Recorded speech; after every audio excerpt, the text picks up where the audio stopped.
বন্ধুরা, আজকে আমি তোমাদের সাথে শেয়ার করতে চলেছি চিকেন কষা রেসিপি। সেটা খুব সহজে আমি আজকে ঘরেই বানাচ্ছি, কোনো রকম মশলাপাতি ছাড়াই। তো তোমরাও একবার বানিয়ে দেখতে পারো, আশা করছি ভালো লাগবে।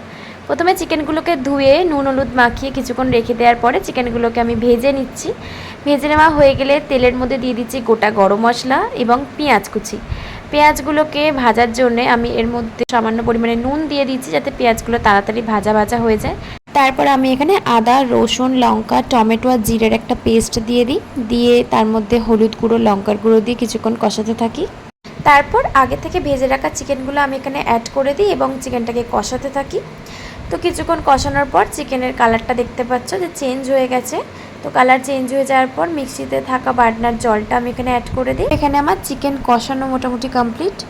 পরিমাণ মতন জল দিয়ে দিই, জল দিয়ে কিছুক্ষণ নাড়াচাড়া করে আবার ঢাকনা চাপা দিয়ে 10 মিনিটের জন্য রেখে দিই। 10 মিনিট পর ঢাকনা খুলে আমি গরম মশলা অ্যাড করে দিই। তো এখানে আমাদের লাল লাল ঝাল ঝাল চিকেন কষা রেডি।